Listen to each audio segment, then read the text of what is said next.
আমার জামান যুবক সোনামানি প্যারা রাসূল নূরুন আলা নূর নবী পয়গম্বর হলেন বলতে কোরআন, আর একটি হলো আপনার খামোশ কোরআন, যেটিকে আমরা দেখতে পাই, যেটি আমরা ভাষা আকারে পড়ি। আলিফ লাম মিম যালিকাল কিতাব, এটি আমরা পড়তেছি। এ জওয়ান যুবক কোরআন কথা আপনার আমার সঙ্গে বলে না, কিন্তু কোরআন মাজিদের মধ্যে সমস্ত কিছু আল্লাহ পাক ভরে দিয়েছেন। একটি কোরআন কথা বলে, তিনি আমাদের নবী। ওই কোরআনে যাহা ভরা, আমার হাবিবে পাকের ভিতরে আল্লাহ পাক সব কিছু ভরেছে। বলতে কোরআনকে তুমি মানো না, কিন্তু যেটি আপনার কথা বলে না তাকে তুমি মানতে চাচ্ছ। হে জওয়ান যুবক, আম্মা জানের কথা মোতাবেক আমার নবী পাকের জিন্দেগি হলো কোরআন। কোরআন অন্য কিছু নয়, নবী পাকের জীবনের শুরু থেকে শেষ পর্যন্ত হলো আল্লাহ পাকের কোরআনের, আল্লাহ পাকের বাণী। সেই বাণী একটা কথা বলে না, আরেকটি কথা বলে। খেয়াল করে দেখুন, প্যারা রাসূল সাল্লাল্লাহু আলাইহি ওয়াসাল্লামের নবুয়াতকে খতম করা হয়েছে খাতামান নবিয়্যিন বলে।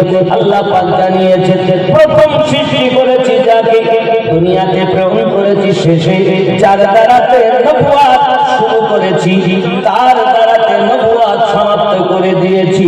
যদি কন্যা সুবহানাল্লাহ। দুনিয়া টিকবে কেমনে? দুনিয়া টিকবে আমার নবী পাকের গোলামদের দ্বারা।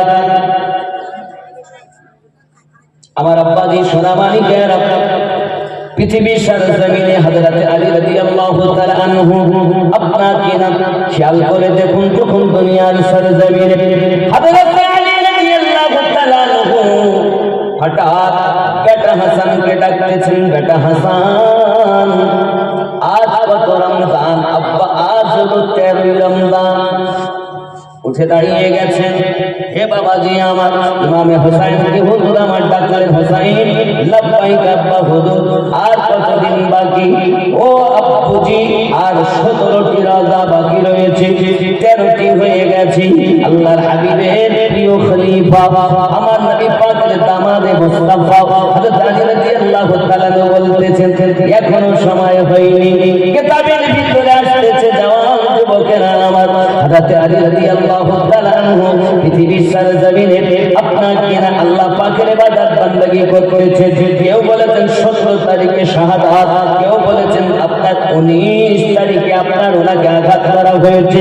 শাহাদাত করেছেন আপনার, বরণ করেছেন 21 রমজান। কিতাবের ভিতরে এসেছে হযরত আলী রাদিয়াল্লাহু তাআলা আনহু 17 রমজান। এ জওয়ান যুবকেরা খেয়াল করে দেখুন, কিতাবের মধ্যে এসেছে যে তাকে আপনার শহীদ করেছে, তার নাম আব্দুর রহমান ইবনে মুলজিম। কি নাম? আব্দুর রহমান ইবনে মুলজিম। কিন্তু অনেক দূর থেকে সফর করে এসেছিল। তারিখ বলছে হযরত উসমান বিন নুরাইন রাদিয়াল্লাহু তাআলা শহীদ করার মানুষে যারা এসেছিল তাদের সঙ্গেও ছিল। হযরত উসমান রাদিয়াল্লাহু তাআলা দেখলেন যে হযরত আলী রাদিয়াল্লাহু তাআলা নিজে কাফন দাফন করছেন, তার সঙ্গে আছেন, তাই আর কিছু বললেন না, থাকলেন সাথে। একদা আল্লাহর নবী সাহাবী হযরত আলী রাদিয়াল্লাহু তাআলা আনহু দেখতেছেন তার হাতে আপনার দামি একটি তলোয়ার দিচ্ছেন। তলোয়ারটা আপনার এত সুন্দর করে করা, আপনার ধরা জায়গাটা, মাথাটা সব দিয়ে সুন্দর করে তৈরি করা, বাবা দেখতেও খুবই সুন্দর। আব্বাজি আমার সোনামানি, ওই তলোয়ারটা হযরত আলী রাদিয়াল্লাহু তাআলা কে যখন দিচ্ছেন, বাবা এমন সময় আলী রাদিয়াল্লাহু তাআলা প্রথম তো কান্না করলেন, পরে তিনি হেসে বললেন, এই তলোয়ার আপনার কাছে আপনি রেখে দিন। আমাকে নবী পাক বলেছিলেন, আলী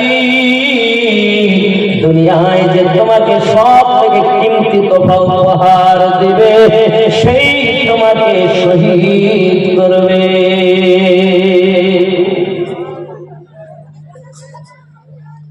আব্দুর রহমান ইবনে মুলজিম হযরত আলী রাদিয়াল্লাহু তাআলা কে বলছেন, হুজুর আপনি কারো তোফা কখনো ফেরান না, আমার তোফাকে আপনি কেন ফিরিয়ে দিচ্ছেন?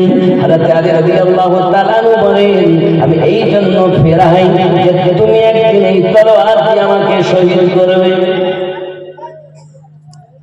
ওগো মাওলাই কায়নাত, আমাকে মাফ করুন, আমাকে ক্ষমা করুন, আমাকে আপনি কতল করে দিন, আমাকে মেরে দিন। মাটিতে গড়াগড়ি করতেছে আব্দুর রহমান ইবনে মুলজিম। হুজুর না না না না না, আমার দ্বারা আপনাকে কতল করতে আমি পারবো না। হুজুর বলতেছেন ওগো আমার আব্দুর রহমান ইবনে মুলজিম, শুনে রেখে দাও, সূর্য পশ্চিম দিক থেকে উদিত হতে পারে, আমার মুস্তাফার কথা কখনো মিথ্যা হবে না। বলেছেন যে হতো হবি, অবশ্যই জেনে রাখো ও আব্দুর রহমান ইবনে মুলজিম, অবশ্যই তুমি আমাকে শহীদ করবে। হুজুর আমার হাতটা আপনি কেটে নিন, আমি যেন না পারি। আব্বা আমার সোনা মানিকেরা, তুমি কোনো অপরাধ করোনি, শরিয়াত বলে এখনো ঘটনা ঘটেনি, যার কারণে তোমাকে শাস্তি দেওয়া যাবে না। আব্দুর রহমান ইবনে মুলজিমকে আল্লাহর হাবিবের খলিফা হযরত আলী কারামাল্লাহু ওয়াজহুল, তিনি কোন শাস্তি দিতে নিষেধ করে দিলেন। তিন রাত আছে বাবা, সোনা মানিকেরা আমার, যুদ্ধের ময়দান থেকে এসেছেন যখন হযরত আলী রাদিয়াল্লাহু তাআলা আনহু বললেন, তাহলে এক কাজ করে, আমি তো হলাম কুফার গভর্নর, আমি হলাম কুফার মসজিদের ইমামও বটে, আমি হলাম কুফাটা হলো রাজভবন বাবা। সঙ্গে সঙ্গে বলতেছেন হুজুর আমার দ্বারা কোনো কাজ, উনি বলতেছেন এক কাজ করো, এই যুদ্ধে যে আমরা জয়লাভ করেছি এটা কুফাতে জানিয়ে দেবে। আর একটা বর্ণনা হলো আব্দুর রহমান ইবনে মুলজিম, তুমি এক কাজ করো, সেহরির সময় মানুষকে ডাকবে, মানুষ যেন সেহরির পূর্বে উঠে আল্লাহর ইবাদত বندگی করে, তাসবিহ তাহলিল করে, দুই রাকাত অন্তত নফল নামাজ আদায় করে। কিতাব থেকে আমরা পাই রোজাদার মানুষ সেহরির সময়, সেহরির আগে উঠে আল্লাহর ইবাদতে মশগুল হতেন, তেলাওয়াতে মশগুল হতেন। আর আমরা অনেক সময় উঠে সেহরি তো করি, ফজরের নামাজ কাজা, তাই না? বিশেষ করে আমার একটা অভ্যাস হলো, আমি সেহরিতে উঠি আর ঘুমাই না ফজর নামাজ না পড়া পর্যন্ত।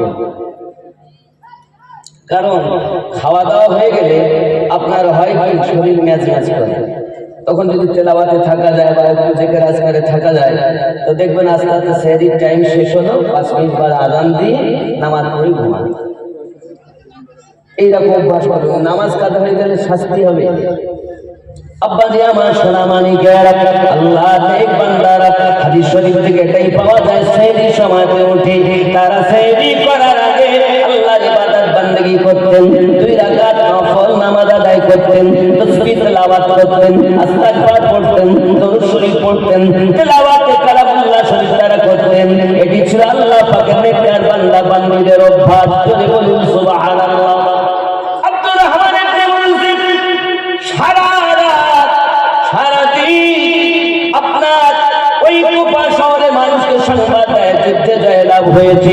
আব্বা আমার সেহরিতে মানুষকে ডাকার জন্য যখন গভীর রাতে আপনার গিয়েছেন, হঠাৎ যেতে যেতে দেখে একটি ঘরের ভিতরে আপনাকে ঢোলের আওয়াজ আসতেছে, গীত গাওয়ার আওয়াজ আসতেছে।